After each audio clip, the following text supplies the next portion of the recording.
Quer saber qual é a posição da minha carteira hoje, Thiago? É médios, cara. Porra, tá de sacanagem, né? Fala aí, pessoal, sejam muito bem-vindos a mais um vídeo aqui no meu canal e sejam muito bem-vindos a mais um episódio do quadro Bruno Reage, que eu venho aqui e faço as minhas reações, minhas considerações sobre aportes de youtubers, analistas, gestores que fazem isso de forma pública. Então eu simplesmente venho aqui, vejo a opinião deles com vocês, os vídeos ou até mesmo as carteiras e dou minha opinião sensata.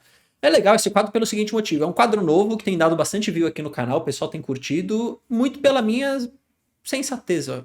Acho que é sensato, né? Eu tenho sido sensato, tenho sido verdadeiro, a verdade é essa. Então eu tenho falado realmente o que eu acho, o que eu penso, mas sempre com muita educação, tá? Eu sempre prezei pela educação, eu falo a verdade, não tô aqui para agradar ninguém, né? Então às vezes posso falar uma verdade doída, mas sempre com muita educação. Eu acho que isso que o pessoal gostou. Nada melhor que a gente continuar esse quadro e hoje fazendo aqui a reação ao vídeo do Primo Rico, ao mais novo aporte da carteira do Primo Rico. Eu vi aqui o vídeo até esse momento que ele vai começar a falar de CEMIG.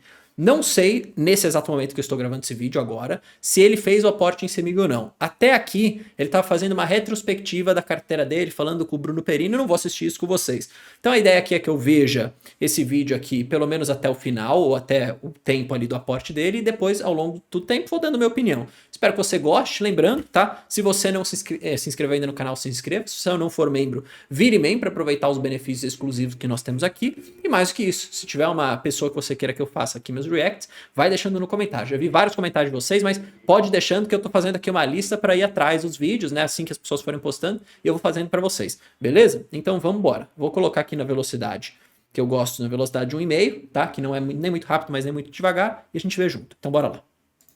Dá um pele de CEMIG aí, Perini. CEMIG, assim, é coisa que eu não sou apaixonado, mas essa energia não dá, cara. A gente precisa de energia. Dá tudo, né, Júlio? Não tem Com como. certeza. E a última vez que eu vi o pele de CEMIG tava tão ridiculamente barato. 4,2. Porra. Negociando quase no valor patrimonial. Cara, você tem noção do que é um pele de 4,2? Significa que você paga R$4 e recebe R$1 por ano. É mais ou menos isso. A negocia ao preço EBITDA de 2,6. Dividendo tá em 18% nos últimos 12 meses. Quanto? Isso é bizarro, né? 18%. Ah, não, você deve ter algum atípico aí. Se não Deve tiver... Falando, eu gosto muito de CEMIG, tá? Inclusive faz parte da minha carteira. Só tomar um pouco de cuidado, se eu não me engano, tá? Que se não me foge a memória, tem um efeito não recorrente, né? Que acabou trazendo esse PL de CEMIG também um pouco para baixo. Se não me engano, se não me falha a memória, tá? Mas tudo bem, isso aqui não é a única análise que ele vai fazer, mas só deixando isso aqui muito bem claro. Nos últimos 12 meses. Ô, Perini, você consegue ver aí no Status Invest, algum site, um pouco do crescimento da receita pra ver se realmente é steady growth, assim? Se pega o CAGR, que é esse crescimento composto anual da receita, tá em 10% ao ano nos últimos 5 anos, mas os lucros crescem 20% ao ano nos últimos 5 anos. CEMIG? De CEMIG. Caramba, então tá crescendo bem, assim. É uma empresa boa mesmo, por um preço baixo. Porque assim, o mercado começa a andar, cara, o que tá ruim sobe, o que tá barato então, mas vamos supor que não suba, porque a gente, muitas vezes as pessoas compram ação só pensando que o preço precisa subir. Vamos supor que não suba e CEMIG fica no mesmo preço. Se a cada R$4 que eu pagar eu ganhar R$1 por ano, você tem noção do que é isso? Isso aqui é muita coisa. Qual investimento de renda fixa vai dar isso? Supondo que seja o conservador. Não tem como, é muita rentabilidade, cara. E aí eu pego esse Sim, isso é uma boa visão que ele teve aqui. E eu tô gostado um pouco do que o Primo Rico tem feito no canal dele, que ele tem trazido um pouco dessa noção para os seguidores dele, que não necessariamente são seguidores previdenciários, né? Não necessariamente são pessoas que investem com esse foco, né? Visando longo prazo, visando renda. Mas isso é interessante falar de empresas de dividendos em geral. Não necessariamente se a empresa não subir, você não vai estar ganhando alguma coisa, porque você está sendo remunerado pelo dividendo. Então lembra, olhe sempre da ótica do retorno total, que é o provento pago mais a valorização das ações. Algumas dessas empresas, especialmente empresas de dividendos, elas mais te remuneram na ponta do dividendo, então elas ficam meio de lado mesmo. Mas não é que ela não está saindo do lugar, ela está te remunerando. E às vezes muito melhor você receber a grana do que você ficar esperando por uma valorização. Porque grana no bolso é uma coisa, patrimônio oscilando é outra. Tá? Então acho que isso aqui é interessante de falar. e compro mais ações, eu viro mais acionista, eu vou multiplicando minha renda. Cara, não descarta a CEMIG, tá muito, muito interessante, cara. E, gente, de novo, só lembrando, mas eu falo assim, eu tô falando, pensando na minha vida, tá? Você nunca deve me copiar, não é uma recomendação pra você, seus analistas da Finclass, pra você que quer assinar a Finclass, etc e tal. Você toma a sua própria decisão. Isso aqui é o que eu tô fazendo e compartilhando a jornada com você há, já sei lá, 8 anos investindo publicamente, alguma coisa assim. Você já olhou Copasa alguma vez? Copasa é basicamente o mesmo negócio da Sanepar, só que é no estado de Minas Gerais. Bom, aparentemente CEMIG passou. Só para dar uma visão, tá? Eu gosto da empresa. O ano 2025 não vai ser um ano tão fácil, previsto inclusive uma queda de lucros, tá? O preço tá bom, eu concordo com o que ele falou, também acho que o preço tá bom, mas eu acho que tem outras elétricas um pouco mais óbvias que CEMIG. Falei isso aqui para os membros do canal na nossa última live que tivemos. Spoilerzinho rápido, eu acho que a Eletrobras hoje é mais óbvia que CEMIG, tá? Se você quiser saber o porquê, vire membro, porque eu fiz uma live falando um pouco sobre isso. Tem vários vídeos exclusivos para membros e também vídeos abertos de Eletrobras aqui no meu canal. Beleza? Vamos ver o que ele fala de Copasa. Para quem me acompanha aqui sabe, né, um pouco, que eu não gosto muito de empresa de saneamento. Não por conta da qualidade das empresas, mas por conta mesmo do setor. Eu acho que tem coisa muito mais óbvia, muito mais previsível, com menos dor de cabeça para você investir, tá? Para ser bem sincero. Dentro dos setores best, então, bancão, seguradora, a parte de utilities, dentro de elétricas, eu acho mais interessante que a parte de saneamento. Gerais, né? A Sanepar é mais barata que Copasa. Você tem Copasa? Eu tenho Copasa e tenho Sanepar, eu tenho as duas. Como que estão os números de Copasa? PL de Copasa tá em 6,5, preço valor patrimonial tá em 1,06. Se a gente olha aqui, né? Ela negocia 3 vezes o EBITDA, ela tem crescimento de receita nos últimos 5 anos de 8% e de lucro de... Olha, eu não acho... Isso é bom de falar também. Não está errado o que o Perini está fazendo aqui. Beleza? Minha opinião, tá? Não está errado o que ele está fazendo aqui.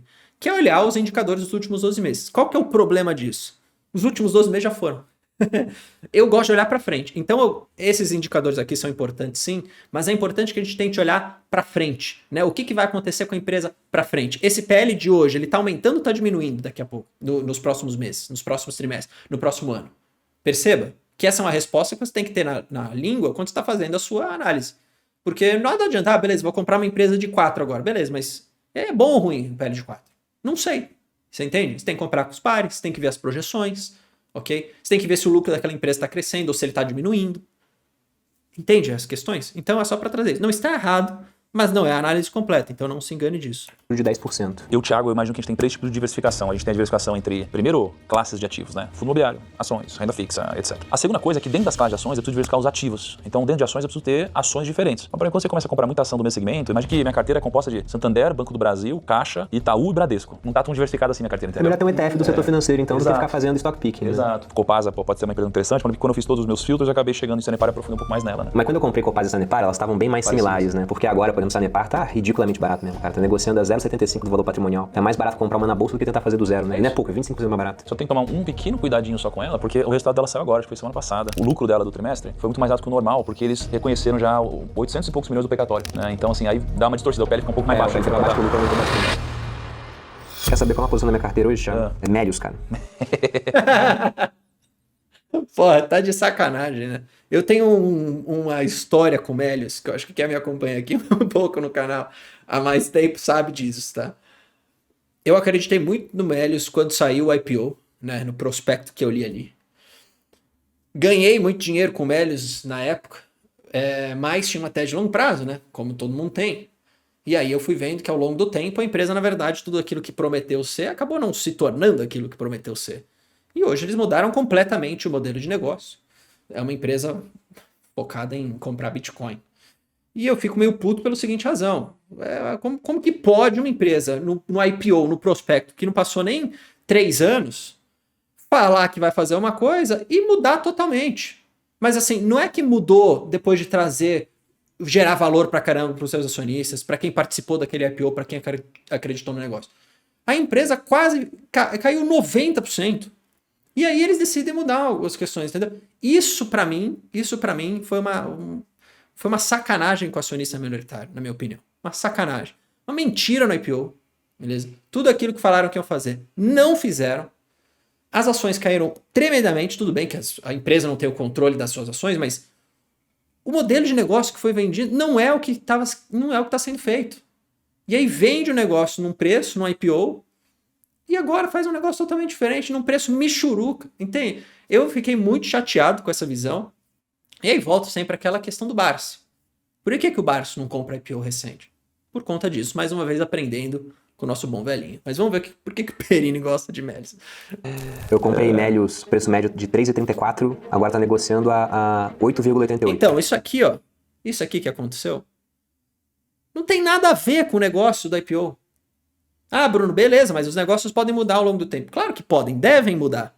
Mas você tá entendendo como que foi uma enganação tremenda pro cara que acreditou naquilo lá atrás. Isso que é pra mim a mais bizarro. Entendeu? E aí aqui, beleza, vou se tornar uma empresa que compra Bitcoin, usa o meu caixa para comprar Bitcoin, aí eu preciso ser negociado a múltiplos mais altos, porque lá fora a gente tem o MicroStrategy que é assim, assim, assado. Cara, o que tem a ver isso com a empresa? Tudo bem, é uma nova pivotagem do negócio, mas mudou completamente. E aqui é um trade tático, né? É um trade tático. Mas, você entende? Enfim. Em 2 meses, tá com 165% de subida. Eu comecei a comprar quando saiu aquele fato relevante falando que eles iam colocar 10% do caixa em Bitcoin. Aí todo mundo viu isso, deve repercussão nas mídias sociais, só que se você lesse o fato relevante, no final tava lá. E estamos fazendo estudos para avaliar o crescimento da estratégia de usar Bitcoin na tesouraria e virar uma empresa focada em Bitcoin. Como entrou muito fundo, né, eu acho que talvez já esteja até aprovado, mas eles querem fazer o que a MicroStrategy fez lá fora, de virar um investment banking de Bitcoin. Então a MicroStrategy, ele pega dinheiro por custo baixo para investir em Bitcoin, que nos últimos 10 anos subiu 77% ao ano, em dólar. Em real ele subiu mais do que isso. Fui comprando, não era muito líquido o papel, né, fui comprando todo dia um pouco, aí juntei 600 mil papéis, deu uns 2 milhões de investimento, agora já tá, os dois viraram 5. Meryl, eu sou muito machucado com ela, cara. Eu Aí, comprei ó, sou igual ao Primo Rico. Eu acho que ele também foi enganado com esse negócio. case de Meryl lá no começo, né? E aí eu paguei 1 milhão de Aí, reais ó, em Meryl. aí, ó. Virou 9 milhões de reais. E aí o pessoal acha, às vezes, que eu perdi o timing. Pô, olha só, você perdeu o timing, haha, otário, etc, né? O pessoal da internet adora fazer isso, mas o que aconteceu de verdade foi que na época subiu tão rápido, e até mais do que eu imaginava, que eu pensei o seguinte, cara, por mais que eu falo todos os meus vídeos, que não é uma recomendação, não me copia, não me segue, eu tenho certeza que eventualmente... Não, é o Primo Rico, eu vou te falar, você foi enganado também, assim como um monte de gente. É uma sacanagem o que fizeram. Até hoje eu tenho isso. Eu tenho certeza que o Primo Rico também acha isso, tá? Mas tudo bem, beleza. Os caras estão pivotando o negócio. Mérito deles, né? Tentando salvar um negócio que aparentemente reviram que não funcionava. Mas uma coisa é você dizer no IPO, né? Tá todas as estratégias, futuro da empresa e tudo. Beleza, percebeu que não funciona. Ok. Mas é isso. É isso. Alguém comprou Meryl que eu comprei. Por mais que toda vez eu falo, não faz isso, não faz isso. E aí eu fiquei pensando, cara, se eu pego e saio e vendo 9 milhões agora, as pessoas vão pegar e se por acaso o papel cair depois disso, vão falar, ó, o primo, ele manipulou o mercado. E eu vou ter uma grana no bolso. Você quer saber? Acho que manter a minha postura, a minha imagem vale mais do que eu ganhar esse dinheiro. E aí as ações caíram mesmo. Caíram de 9 milhões para 8, para 7, para 6, para 5, 4, 3, 2, 1 e depois abaixo 1 milhão. E aí quando chegou esse preço, putz, machucou muito porque acho que tiveram algumas decisões que não foram tão alinhadas com o acionista, na minha visão. E agora, a Meryl indo para essa direção, você ficou meio em dúvida, né? Por que você acha, Perina, assim, que uma empresa que muda a tese dela e a tese passa a ser, de fato, pegar o caixa e ao invés de dolarizar, criptonizar, digamos assim, né? Passar para Bitcoin, basicamente, esse caixa. Por que isso aqui faz uma companhia se valorizar? A MicroStrategy, Olha, eu vou te falar, uma companhia faz isso, não sabe o que tá fazendo. Não sabe o que tem que fazer. E aí tá tentando achar um negócio para salvar o negócio. Essa é a visão que eu tenho. Beleza? Essa é a visão que eu tenho do negócio. Não sabe o que dá certo, testou um modelo de negócio que não deu certo, viu que tem um cara lá fora fazendo negócio, vou fazer também, vou nessa onda, porque agora o Bitcoin tá popular. Essa é a impressão que me dá. Eu acho isso uma criancice. Beleza? Acho uma criancice. quando ela fez... Mas eu espero que isso daqui se valorize para quem entrou lá atrás, pelo menos consiga sair no 0 a 0. Pelo menos consiga sair no 0 a 0. O movimento, ela começou a fazer isso, se não me engano, em 2021, né? E eles valiam 500 milhões de dólares em bolsa. Hoje eles valem alguma coisa próxima de 80 bi. Mas o que é interessante é que as empresas todas que fizeram esse movimento, todas subiram muito. Melius, no meu preço médio, subiu 150, mas se pega do começo do ano, que era mais baixo ainda, antes de ter qualquer tipo de notícia, quem comprou naquela época por algum motivo, já tá com mais lucro do que isso. Então, o mercado, ele tá premiando as empresas que fazem isso. Por quê? Talvez por acreditar que lá na frente, esse Bitcoin vai poder ser utilizado para outras coisas. Ou o preço dele vai estar muito mais alto, né? O que me levou a comprar Melius na época, agora os dados são diferentes. É que eu olhei, cara, todo mundo que fez isso subiu muito. Mas considerando que a Melius não vai fazer isso, deixa eu olhar o negócio hoje. Eu pensei, o negócio não tá caro, tá dando resultado agora, os últimos 12 meses não, mas os últimos 2 trimestres sim, e possivelmente eles vão ter esse tirão de preço que aconteceu com várias outras empresas lá fora. Então, se o mercado acha que elas têm que valer muito mais quando fazem isso, né, algum motivo eles têm pra isso. Então, mas esse é o ponto. Eu fui e peguei. Esse é o ponto. Acho que a sua análise foi correta. Porra, todo mundo que fez isso, o mercado deu um prêmio pra eles, etc. E eu acho que quando eu vi isso, eu também imaginei, vai ter um prêmio nisso. Todo mundo fez, vão fazer também. Eu acho ridículo. Teve pra mim um grande motivo que fizesse a empresa valer mais, que não fosse um timing de o mercado olhar pra isso e pagar mais por isso. Mas um outro ponto que o pessoal de cripto tem comentado é sobre um conceito que eles chamaram de Bitcoin Yield. Então tem o Dividend Yield e tem o Bitcoin Yield. O que é isso? Essas empresas, como elas conseguem emitir dívida para comprar mais Bitcoin, então com o passar do tempo o acionista tem mais Bitcoins por ação. Por isso que pode ser interessante, não tô falando para não comprar Bitcoin e comprar as empresas, mas pode ser interessante para diversificar que você tem essa empresa, porque no tempo ela vai acrescentar mais Bitcoins à sua ação, por conta de dívida, ou aumento de capital, ou operações, etc. Mas aí qual que é a diferença então de uma pessoa física se endividar para comprar mais Bitcoin? Por que eu mesmo não empresto dinheiro pro Júlio? Ou pro meu primo? Ou abro uma banquinha lá e falo, cara, você quer pegar empréstimo? Igual a Jota faz, por exemplo. E é muito mais seguro fazer isso via uma empresa. Então com Bitcoin pode ter o mesmo raciocínio. A pessoa pode pegar dívida para comprar Bitcoin? Pode. Tem gente que faz isso. Mas a empresa, bem tocada, tende a fazer de uma forma melhor. Sem falar que essa empresa, ela tem, por conta de estar listada em bolsa, uma chance de ver uma apreciação muito grande das suas ações. Enquanto a pessoa física não, ela vai ganhar o dinheiro da diferença entre, cara, peguei dívida 10 e tô comprando um negócio que subiu 100. Pô, torço muito por você, mas sabe disso. Mas essa daí acho que eu vou ficar fora, Juninho. Eu também fico fora disso aí, mas eu torço pra que dê certo, para as pessoas conseguirem recuperar. Eu fiquei até puto aqui com esse negócio. Mas enfim, vamos continuar aqui. Essa daí eu vou passar, cara. Vamos É um continuar. momento especulativo, entendeu? Não é que, eu concordo 100% com o Primo Rico. Eu acho que ele sofreu. O Primo Rico sofreu o que eu sofri aqui. Ele também se sentiu enganado com essa parada. E é isso. Uma vez você se sente enganado pelo negócio, você não tem mais coragem de acreditar. Eu tô especulando comprando ação, mas eu vejo uma lógica diferente, assim. Até porque ela subiu muito já, e até agora ela só tem os 10% de Bitcoin. Não comprou mais nada ainda, né? Tem que colocar isso na mesa. O foco é muito importante no negócio. Pô, e disso daqui, bicho, pra você gerenciar a operação e tocar, é difícil. Cara, eu sou um cara pro Bitcoin, tenho Bitcoin, sabe disso, compro, volta e meia. Essa daí eu vou pular, cara. Pelo menos por enquanto. Vamos ver o que acontece. Aliás, você tá vendo aqui que eu e Perini, a gente ganha dinheiro os dois, só que ambos somos muito complementares. A gente tem algumas visões distintas em algumas coisas. Então por isso é bom você aprender com os dois, seguir os dois. E é por isso que pela primeira vez na nossa história, a gente tá lançando o domínio milhão vem a propaganda junto com o dele. de renda. Então a gente vai lançar o domínio business educacional do dinheiro dos outros.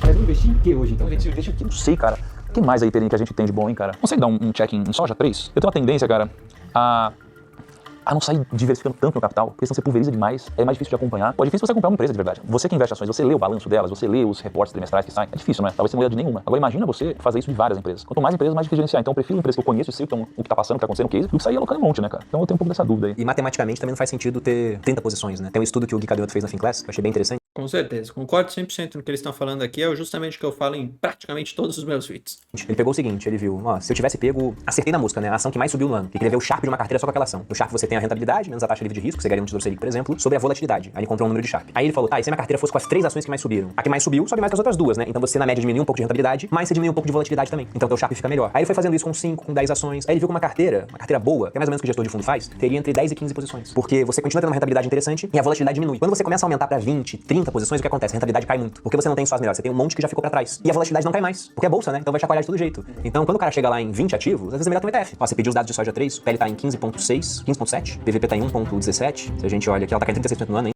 É complicado ver PL, lembra? Para empresas de commodities também, tá, gente? Para você acabar não sendo pego por momentos de ciclo diferentes, tá? Então é um pouco mais complicado. Normalmente, em empresa de commodities, a gente olha o EV e EBITDA, tá?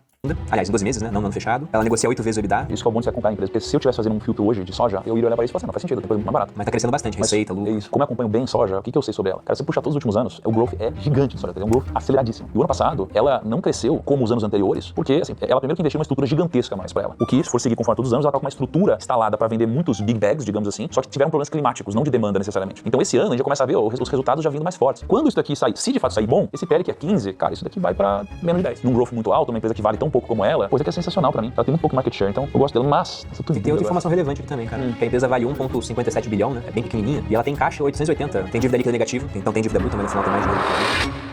Eu tô em dúvida, Perini, hoje entre CEMIG e Tesouro Renda Mais. Eu iria de CEMIG. Lá vai o Renda Mais dele. Ele gosta desse Renda Mais. Vamos ver se ele vai, qual que ele vai escolher. Tesouro Renda Mais e CEMIG, eles podem dar um baita de um resultado, mas CEMIG ainda depende menos de 2026, cara. Porque pro juro futuro cair, a gente tem... Não é a Selic que importa pra um juro de um título que vai vencer daqui a 50 anos, é muito mais condição estrutural de Brasil. E pra gente gastar menos do que arrecada, eu acho que isso vai acontecer numa outra gestão que não seja atual. Então se ganha a atual gestão, acho que essa taxa alta que a gente vê no Renda Mais, ela pode perdurar por mais tempo. Agora a CEMIG não. É uma empresa, tudo bem que é estatal, mas é de Minas Gerais, e a empresa tá muito barata. Velho, você quer saber? Eu vou gravar na tela agora e você já sabe o que eu vou fazer, né, Julinho? Bom, ele vai comprar aqui a CEMIG. Como eu falei, eu gosto de CEMIG, tá? Eu não acho que tá no preço ruim, não. É uma empresa boa, tem uma estratégia agora, que eu acho que é importante de você sempre lembrar, que ela tá se direcionando para se tornar uma distribuidora praticamente, né? Porque ela tem investido muito nisso. Então tem um risco maior do que outras empresas, como geradoras ou até mesmo transmissoras, né? A CEMIG tá virando uma distribuidora. E eu acho bom. 2025 vai ser um pouco mais difícil, né? Projetado queda de lucro, um dividendo um pouco pior. Tem esse rumor aí de federalização, que também dá um medinho aí na galera, mas eu gosto de CEMIG, acho que tá num preço bom. Agora, eu optaria por elétricas hoje, se ele quisesse, tirando transmissoras puras, eu compraria Eletrobras. Eu acho que tá um momento muito melhor, com mais upside, tá? Uma tese que, querendo ou não, é a maior empresa de energia do Brasil, mas é uma tese de crescimento aqui também, não só nos dividendos, como também nas cotações, tá? Então, eu optaria por ir para a Eletrobras. Mas vamos ver só quanto que ele vai comprar de CEMIG aqui, só pela curiosidade. Ele faz 1 milhão de pelo preço do CEMIG, só para ter uma noção de quantidade. Dá 96.300 papéis. Cara, você tá no mercado aqui, vai dar uma cagada. Cara, bem que eu queria, hein? Bem que eu queria ter essa grana aí do Primo Rico. Olha quanto ele tem ali de garantia disponível. Bem que eu queria. Mas é isso, gente. Cada um com a sua realidade. Mas quem me dera poder aportar 1 milhão por semana. Você vai limpar o livro assim. Tá comprando por 11 cacetada no final. O preço, cara, 10,37. Eu vou meter um 10,42 aqui. Aí eu posso ganhar um pouco de quantidade. Por esse preço eu compraria 300 ações a menos. Mas é isso, né, cara? 10,42, CEMIG 4, tô comprando. Sem dúvida agora. Você colocou um preço a mais do que o valor que tá no mercado? Com uma quantidade muito grande, eu não sei, vamos supor que tem uma ordem de venda vendendo 1.000 ações a 10,37. Cara, eles compraram 96 mil ações. Então se eu compro essas 1.000 ações, vai faltar ainda 95 mil ações pra comprar. Só que aí o preço já, a próxima oferta de venda tá em 10,38, por exemplo. Eu já vou botar uma boleta de um preço maior. Tô comprando a 10,42, 96 mil ações, 1.320, vou comprar uma CEMIGzinha. Eu acho da hora isso aqui, tá, gente? De ver ele aportando essa quantidade assim, é motivadora. Mas enfim, foi isso. Minha opinião de Melios está aqui no vídeo. Minha opinião sobre o CEMIG está aqui no vídeo. Não acho que foi um aporte ruim, acho que ele acertou aqui. Com certeza eu compraria CEMIG ao invés de Melios aqui. Não porque, de novo, eu torço para que dê certo o Melios. Eu acho que, inclusive, pode ser que exploda mesmo, no bom sentido, né? Bitcoin pode subir pra caramba, a empresa pode subir de novo, igual o MicroStrategy subiu. Pode ter muita gente que vai ganhar dinheiro, eu espero que quem esteja posicionado nisso ganhe dinheiro. Mas do ponto de vista da carteira, do como a gente investe aqui, da nossa estratégia, acho que CEMIG foi mais interessante, estão muito em linha com o que a gente pensa. Então acho que, na minha opinião, o Primo Rico acerta nesse aporte aqui. Beleza? Espero que vocês tenham gostado desse vídeo. Tamo junto, até o próximo. Valeu, falou, fui.